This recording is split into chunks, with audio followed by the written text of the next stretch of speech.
नमस्कार, बहुत बहुत स्वागत है आप सभी का साधना प्लस न्यूज में। मैं हूं आपके साथ आदर्श तिवारी। बुलेटिन की शुरुआत करें, लेकिन पहले नजर इस वक्त की हेडलाइंस पर।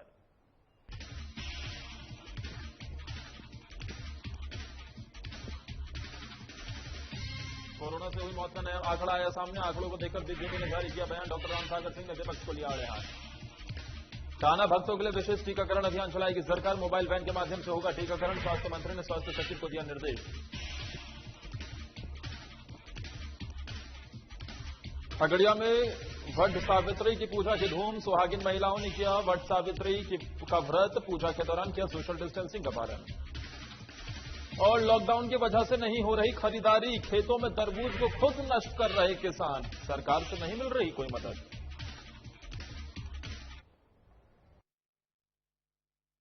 में कोरोना से हुई मौतों का नया आंकड़ा सामने आ गया है, जिसके बाद अब बिहार की सियासत गर्मा गई है। साथ ही इस मामले में अब बीजेपी की तरफ से सियासी बयान सामने आया है। पार्टी के प्रदेश प्रवक्ता डॉक्टर रामसागर सिंह ने विपक्ष को आड़े हाथों लेते हुए नीतीश सरकार की जमकर सराहना की है। इस दौरान बीजेपी प्रवक्ता ने कहा कि कोरोना से हुई मौत का वास्तविक आंकड़ा सामने लाने के लिए बिहार सरकार ने कमेटी का गठन किया है। इस कमेटी ने सूबे में हुई मौतों की सही तस्वीर सामने रखी है। डॉक्टर रामसागर सिंह ने कहा है कि इस मुद्दे को लेकर विपक्ष का नकारात्मक रवैया सही नहीं है।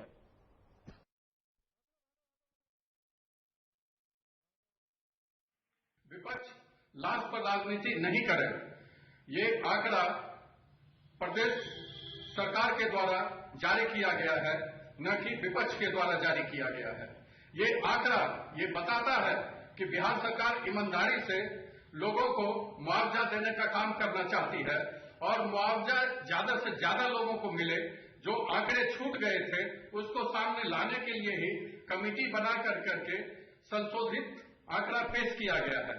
जो रास्ते में मौत हुई थी, जो कुछ प्राइवेट अस्पतालों में मौत हुई थी, होम आइसोलेशन में मौत हुई थी, वही आंकड़ा जो छूट गया था उस आंकड़े को इसमें शामिल करके बिहार सरकार ने तारीफ का काम किया है।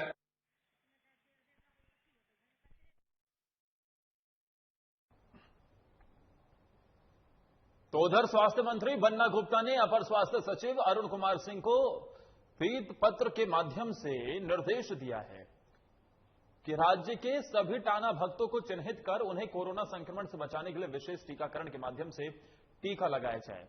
आपको बता दें कि बुधवार को भगवान बिरसा मुंडा के शहादत दिवस पर मंत्री बन्ना गुप्ता ने घोषणा की थी कि टाना भक्तों के लिए सरकार विशेष टीकाकरण अभियान चलाते हुए उनको टीका दिलाएगी। स्वास्थ्य मंत्री ने स्वास्थ्य सचिव को निर्देश दिया है कि उनके निवास स्थान के करीब टीकाकरण की व्यवस्था सुनिश्चित करते हुए उन्हें मोबाइल वैन के माध्यम से टीकाकरण लगाया जाए।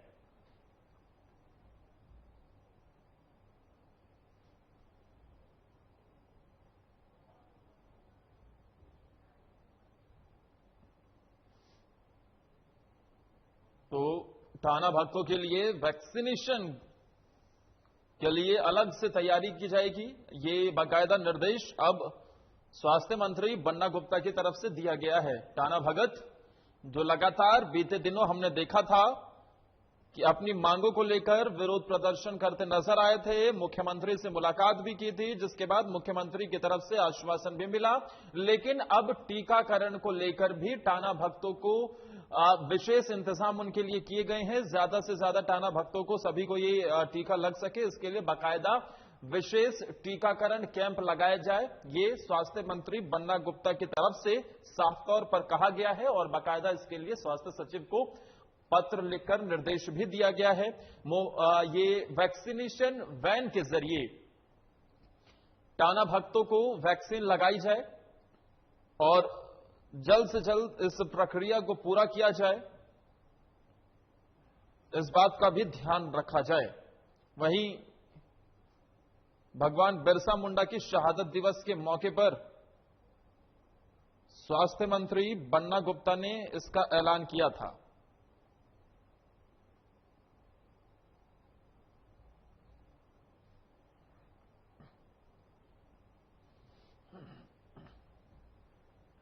स्वास्थ्य मंत्री ने स्वास्थ्य सचिव को यह निर्देश दिया कि टाना भक्तों के लिए विशेष टीकाकरण अभियान चलाया जाए और इस दिशा में अब कदम उठाए जा रहे हैं।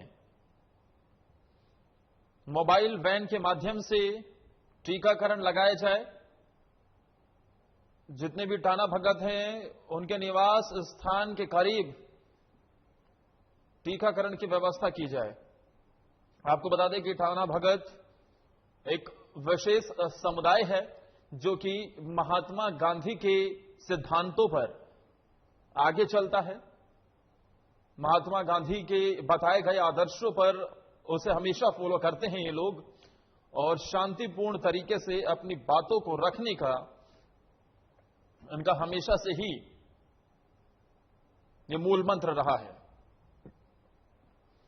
लेकिन अब टाना भगतों की समस्या को देखते हुए राज्य सरकार की तरफ से ये कदम उठाया गया है और टीकाकरण में कोई भी व्यक्ति ना छूटे इसका विशेष ध्यान तो रखा ही जा रहा है।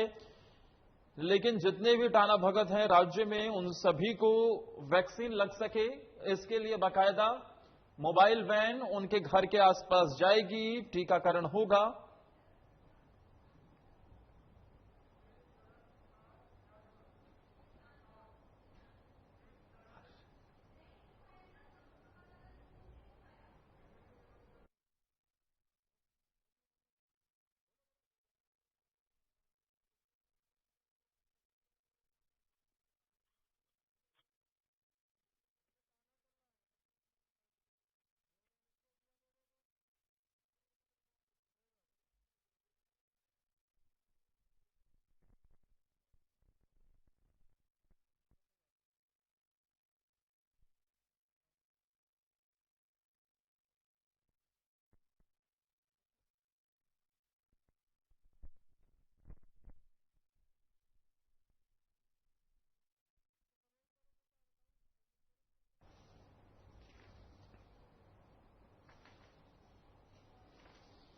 तो ये जो हम दिखा रहे हैं कि किस तरीके से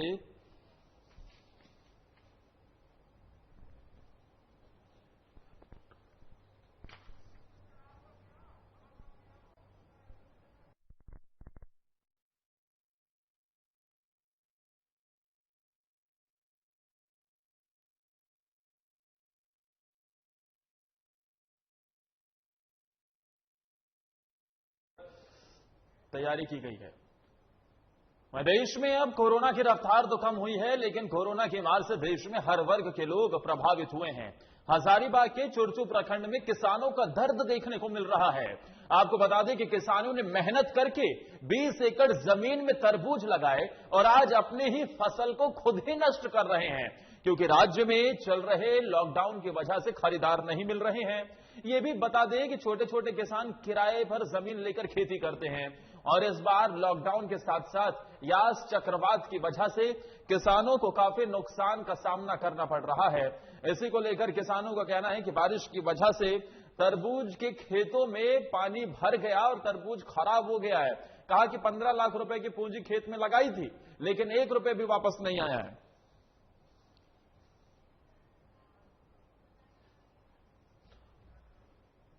और ये दर्द जो किसानों का है, क्योंकि तरबूज की खेती सरकार का आश्वासन, लेकिन नहीं मिला कुछ भी।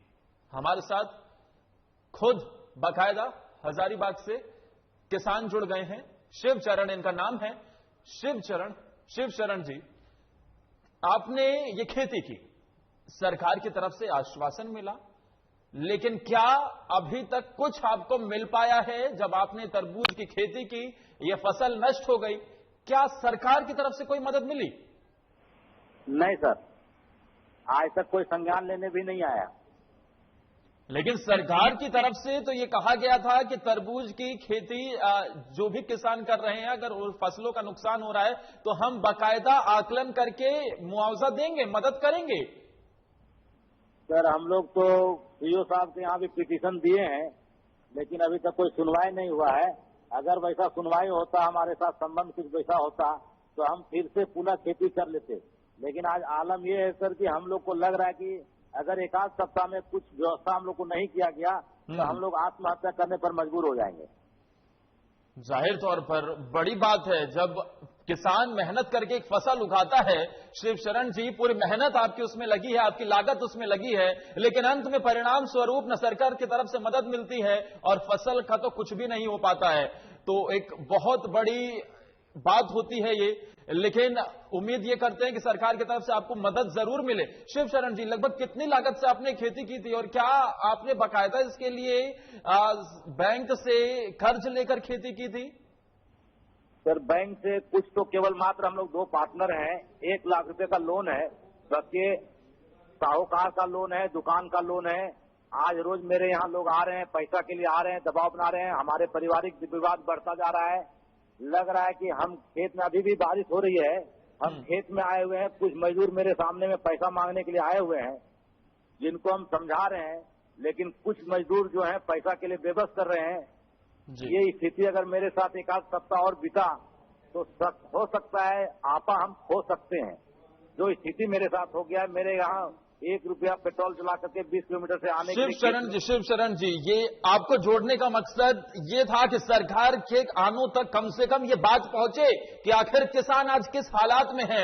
हजारीबाग का किसान, जब हेमंत सोरेन सरकार राज्य में ये दावा करती है कि हम किसानों की मदद करेंगे, जिस क्षेत्र के किसान का जितना नुकसान होगा उसका आकलन करके बाकायदा उसकी मदद की जाएगी, नुकसान की भरपाई की जाएगी, उसके बावजूद अभी तक आपको किसी तरीके की मदद नहीं मिलती है। दरवाजा खटखटाते हैं प्रशासन का, लेकिन कुछ भी हाथ नहीं लगता है। कितना नुकसान हुआ है लगभग आपका?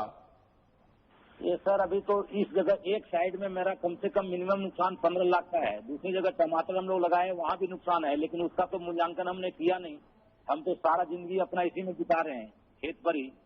तो यहाँ का मूल्यांकन है कि 15 से 20 एकड़ के एरिया है, जिसमें हमको नेट लागत 15 लाख रुपए लगभग है। ठीक, बहुत बहुत शुक्रिया। उम्मीद करते हैं शिवशरण प्रसाद, आपकी जो मेहनत है, जो यास चक्रवात और कोरोना की वजह से लॉकडाउन ने सब बर्बाद कर दिया, चौपट कर दिया, इसको लेकर सरकारी मदद का जो आश्वासन मिला है वो मदद आप तक पहुंचे। बहुत बहुत शुक्रिया। और जब सरकार की तरफ से दावे होते हैं ना कि हम आपकी मदद करने के लिए कदम उठा रहे हैं, लेकिन फिर किसान इस बेबसी में पहुंच जाता है कि उसे ऑन स्क्रीन यह कहना पड़ जाता है कि वो मजबूर हो रहा है। उम्मीद करते हैं मदद मिलेगी और जल्द ही इनके नुकसान की भरपाई होगी, इनकी मेहनत का इन्हें सही दाम मिल सकेगा, जो कोरोना और यास चक्रवात की वजह से चौपट हो गया। रुक रहे हैं यहां पर एक छोटे से ब्रेक के लिए।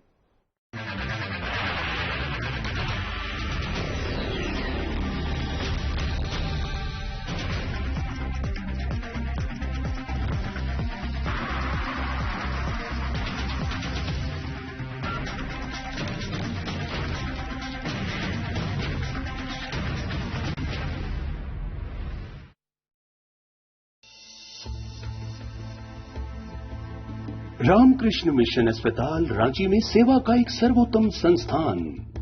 7 दशकों से रामकृष्ण मिशन सैनिटोरियम में सभी बीमारियों का आधुनिक पद्धति से सस्ते दर पर इलाज। अस्पताल में अनुभवी डॉक्टर और कुशल नर्सें रखेंगी आपका विशेष ख्याल। सभी आधुनिक चिकित्सकीय उपकरणों से लैस 24/7 है सेवा में समर्पित। रामकृष्ण मिशन अस्पताल, खूंटी रोड, तूपुदाना, रांची, जिसका सेवा ही परम धर्म है।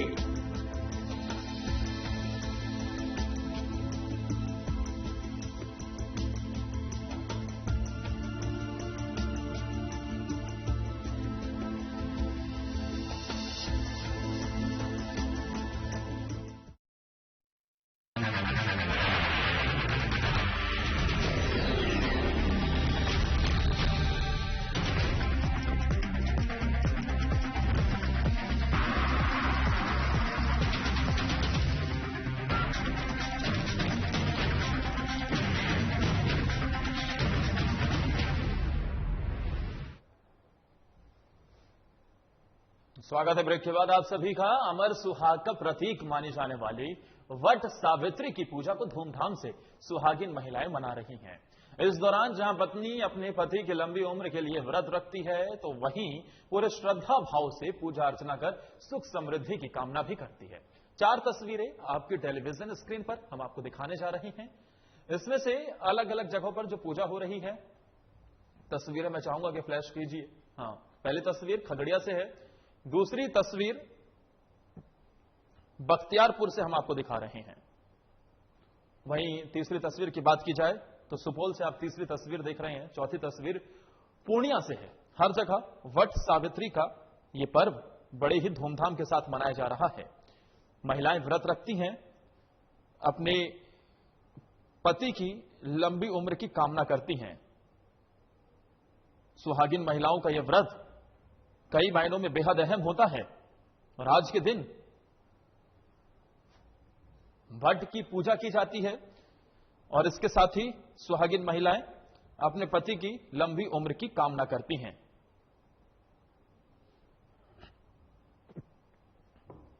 अपने घरों में ही रहकर इस बीच पूजा अर्चना भी की गई है, क्योंकि कोरोना का प्रकोप देखा जा रहा है।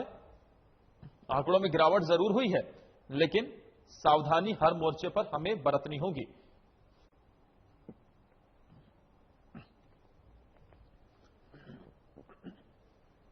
ये चार तस्वीरें खगड़िया की, बख्तियारपुर की, सुपौल और पूर्णिया की हम आपको दिखा रहे हैं, जहां पर वट सावित्री का ये पर्व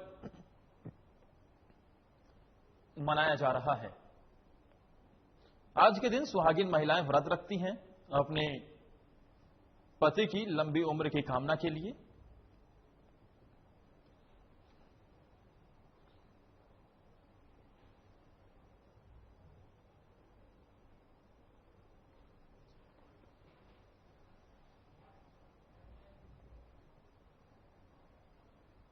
खगड़िया में अमर सुहाग का प्रतीक मानी जाने वाली वट सावित्री की पूजा को धूमधाम से सुहागिन महिलाओं ने किया। वैश्विक महामारी कोरोना को देखते हुए सुहागिन महिलाएं सोशल डिस्टेंसिंग का पालन करती हुई नजर आई और मास्क लगाकर न सिर्फ वट वृक्ष के पास पहुंची, बल्कि पूजा अर्चना भी सोशल डिस्टेंसिंग के साथ ही की। दरअसल आज के दिन सुहागिन महिलाएं अपनी पति की लंबी उम्र के लिए व्रत रखती हैं और कई तरह के पकवान और फल के साथ वट वृक्ष के नीचे सत्यवान सावित्री की पूजा करती हैं। ऐसी मान्यता है कि ऐसा करने से उन्हें यमराज का आशीर्वाद मिलता है और उसका सुहाग अमर हो जाता है।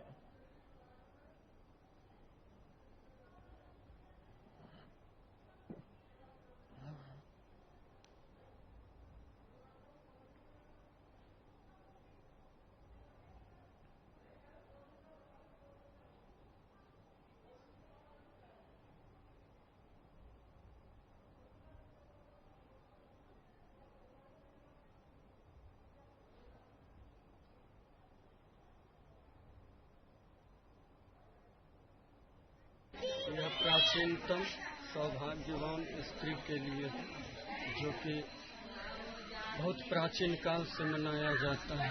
इसमें अपने पति की लंबी आयु की कामना के निमित्त किया जाता है। आज यहाँ के मतलब बड़ी संख्या में देख रहे हैं महिलाएं आई हैं, तो कहाँ की महिलाएं यहाँ आती हैं? यहाँ आसपास के बहुत छोटे बड़े गांवों से आते हैं। लगभग 10 गांव के आसपास स्त्रियां लोग आती हैं, जो अपने पति के लिए लंबी आयु की कामना। किस पेड़ की पूजा किया जाता है? किस पेड़? ऐसे हिंदी में इसको बरगद कहते हैं। वहीं बख्तियारपुर के नया टोला माधोपुर मोहल्ले में महिलाओं ने अलग अंदाज में वट सावित्री की पूजा की। बता दें कि महिलाएं पूरी श्रद्धा के साथ अपने पति की लंबी उम्र के लिए ये व्रत करती हैं, लेकिन कोरोना काल में महिलाओं ने कोरोना नियमों का पालन करते हुए पूजा अर्चना की है। इस दौरान महिलाओं ने अपने घर की छत पर गमले में बरगद के पेड़ लगाकर वट सावित्री की पूजा की।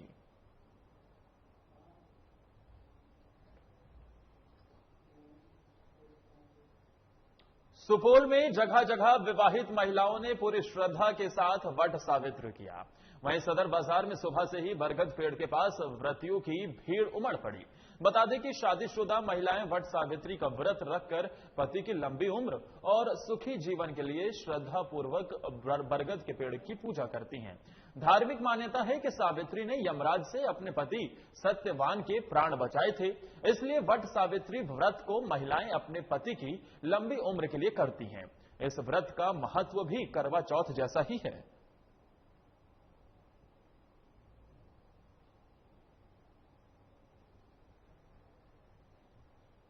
तो वहीं पूर्णिया में भी विवाहित महिलाओं ने वट वृक्ष की पूजा कर पति के दीर्घायु की कामना की। ऐसी मान्यता है कि इस व्रत को रखने से पति पर आए संकट दूर हो जाते हैं और उनकी उम्र लंबी हो जाती है।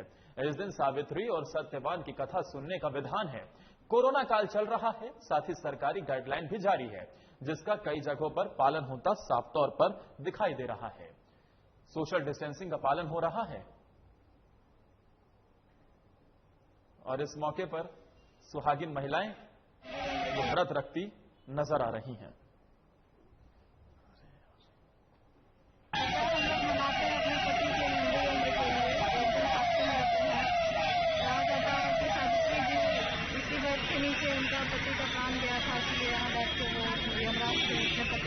पति का प्लान को लाई थी, इसलिए यहाँ बैठे वृक्ष के नीचे बैठ के रोटी जाती है।